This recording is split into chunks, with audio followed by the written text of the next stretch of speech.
everyone, and welcome to Science Lab. The signs are happening because Lord Jesus Christ is coming. Every day we are looking at some of the great signs that are happening around us. Today we are going to look at some of the end time signs happening in Europe. French President Emmanuel Macron has taken drastic actions to combat the spread of coronavirus in France. In doing so, he is pressuring other European leaders to do the same. His popularity rating jumped to a more than 2-year high, edging past the 50% marks for the first time since 2018, as voters give his handling the coronavirus crisis a vote of confidence. The French were quick to forget the waves of protest against Macron's past decisions. The whole country is now looking to his leadership. The crisis presents him with a chance to solidify his rule as France's strong man. But what most don't realize is Macron's actions are ultimately playing into Germany's hands.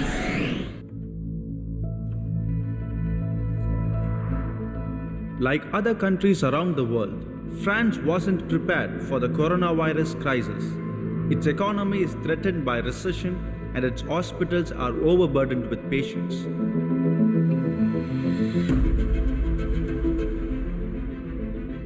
Some patients have even been transferred to Germany for critical treatment. As of March 25, 2020, France has more than 22,000 coronavirus cases and 1,100 deaths. Germany has more than 35,000 cases, but only 181 have died thus far.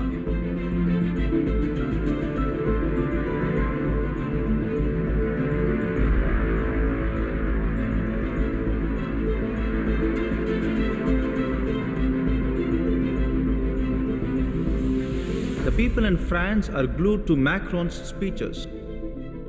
His address on the 12th of March 2020 reached 25 million French viewers, breaking all previous records.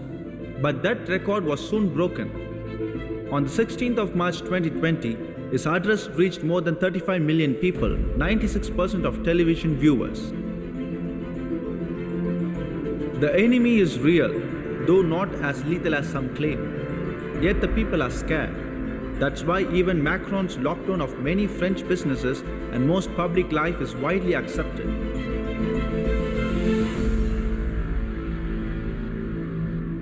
Emmanuel Macron presents himself as a warlord in the fight against coronavirus and as a leader of Europe in the crisis. The Yellow Vest crisis and months of protests against pension reform seem to have been forgotten. According to the LPSOS Institute's latest survey, 55% of citizens believe that the government is fighting the virus effectively. The streets that were previously filled with protesters and lit by burning cars are now empty, as most citizens diligently follow Macron's orders. France continues to struggle to keep rebels down, but now most view the measures as justified.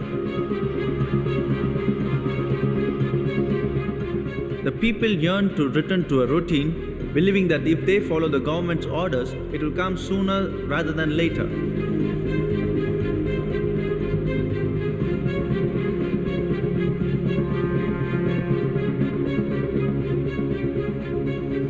In France, after a week of curfew, the overwhelming majority of citizens understand that without an intermittent, possibly lengthy renunciation of individual freedoms and pleasure, this epidemic will not be contained. Macron has had to deal with many setbacks in recent months. One of them was Brexit.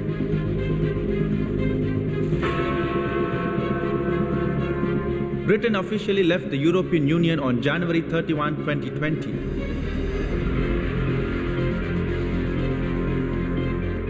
In some cases, it seemed Prime Minister Boris Johnson was gaining the upper hand in negotiations with the EU. This, of course, was to the great displeasure of Macron, who likes to view himself as the de facto leader of Europe and defender of the continent's unity. In the coronavirus crisis, Macron was able to achieve an apparent victory. He told Johnson on the 20th of March that he would close France's border to the United Kingdom if Johnson continued to refuse to take more restrictive measures to contain the coronavirus. Macron at the time was upset that no more major European leaders were following his lead, causing him to look extreme. Johnson eventually ordered the shutdown of schools, pubs, and restaurants and asked that people stay indoors. Britain's tougher measures caused Macron to shine. Hesitant leaders look weak. Even if Macron's actions are too extreme, the fact that others are taking similar actions now make the measures appear justified. People are now thankful for his leadership. Throughout his time in office, Macron has appeared to rise to Europe's leadership. He has criticized the United States and Britain. He has called for greater unity within Europe. But in all this, a clear trend is taking place. President Macron demands what Germany wants. Germany eventually took steps to contain the virus, but its no-contact policy and ban of all gatherings of more than 2 people looks mild compared to Macron's measures. In World War II, the German war machine relied on a submissive populace. Since the war, however, Germans have been reluctant to trust their government. But the recent crisis and how various leaders are dealing with it have caused many in Europe to trust and look at their own governments once again.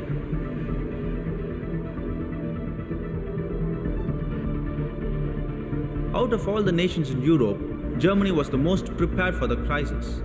It has been saving money for years and has invested heavily in its healthcare system. Though the crisis will certainly take a toll on Germany, lockdowns will harm the rest of Europe much more. The crisis will thus solidify Germany's economic rule in Europe.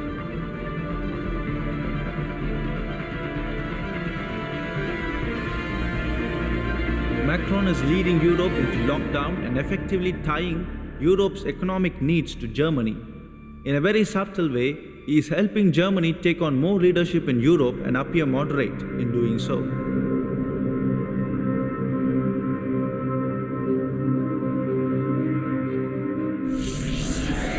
Macron is thus fulfilling Bible prophecy. Revelation 17:12-13 reveals that in the end times 10 kings who are all anchored and submissive to Germany will rise in Europe. These 10 kings are prophesied to rule as dictators. Macron's recent lockdown of France gives us a glimpse into what they may look like. Citizens are getting used to the rule of strongmen. They are being forced to rely on what the government tells them to do and concede their normal freedoms. The role President Macron is playing in Europe and the Bible prophecy is utterly unique to that of any other current leader. We have seen many end-time signs happening in Europe, but there is more. Don't go anywhere. We'll meet you after a short break.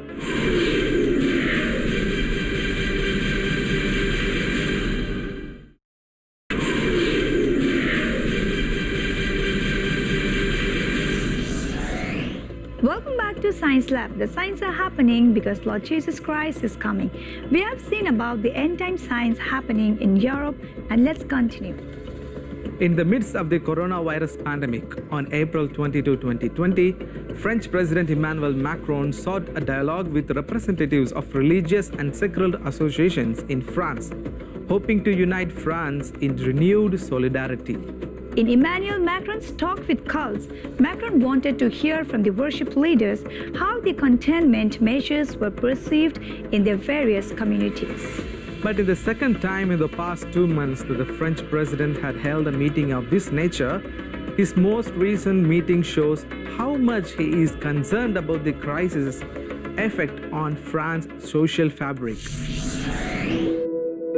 France's close relationship with the Catholic Church became a major factor in the French Revolution. These various factors, the mutual dependency between church and nobility, the exclusion and persecution of religious minorities, and the monopoly of the church over various institutions, fueled the intense animosity toward the Catholic Church during the French Revolution in 1789 and its aftermath, noted the religious literacy project of the Harvard Divinity School. During the French Revolution, the church was stripped of its possessions, rights, and privileges. What if Macron restores this cooperation? Such a move isn't without historical precedent. Under the Concordat of 1801, Napoleon unofficially re-established the Catholic Church as the French Church. Almost 1,000 years after the Charlemagne, Napoleon famously crowned himself emperor in Notre Dame in 1804, claiming supremacy over the church. Yet, this church-state unity didn't last long. In 1905, the law on the separation of church and state cut ties between the Catholic Church and the French government. Notre Dame was a landmark not just for Napoleon but also for Macron. After a major fire burned the cathedral's roof in April 2019, Macron said, "Notre Dame is our history, our literature, our imagination. This place of all our great events, our epidemics, our wars, our liberations, the epicenter of our lives. We built this cathedral over centuries, raising it up and improving it. And I now state solemnly that we will, all of us together, reconstruct it. This is undoubtedly part of the French destiny." Macron rallied France behind its Christian heritage, stirring the nation to make that same heritage its future destiny. Macron even claimed it is his political responsibility to further the church's reconstruction. The cathedral symbolized relations between religion and political power, he said, adding that he believed the French state should take charge of its reconstruction.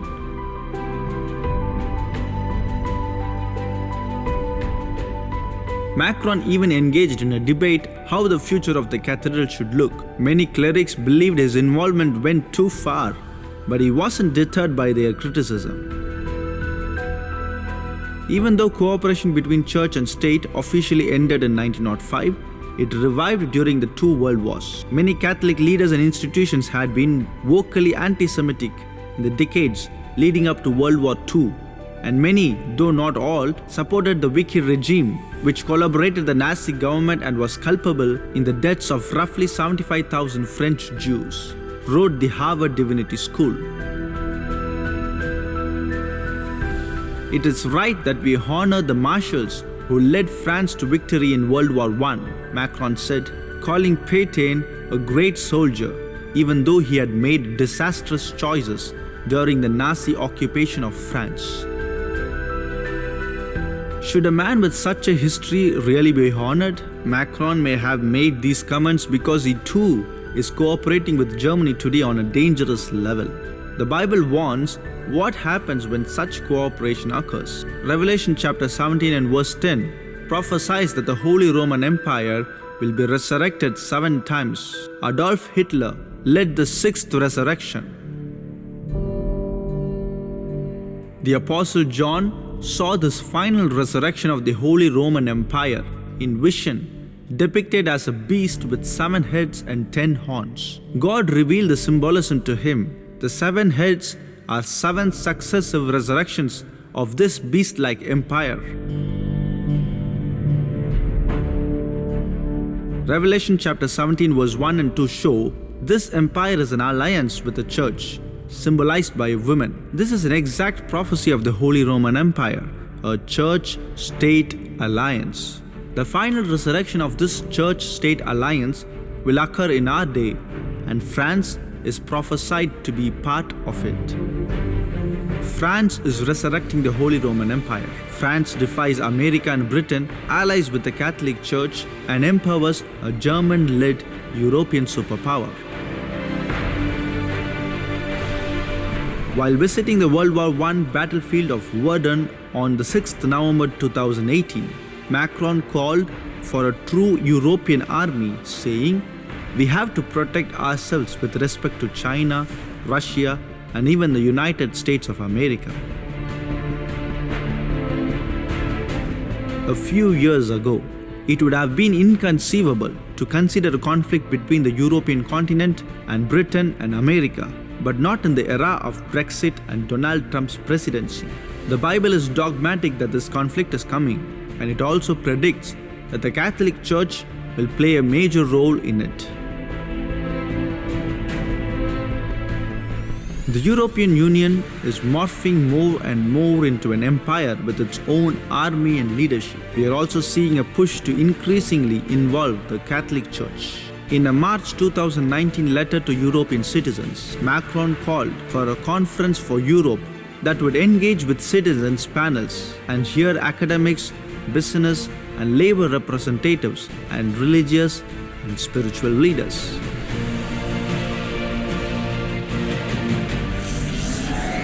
The Holy Roman Empire was prophesied to plague this earth 7 successive times, Daniel chapter 2 and 7 and Revelation chapter 13 and 17. We have already seen this empire rise 6 times. The last resurrection is prophesied to consist of 10 European nations or groups of nations, ruled by 10 European kings.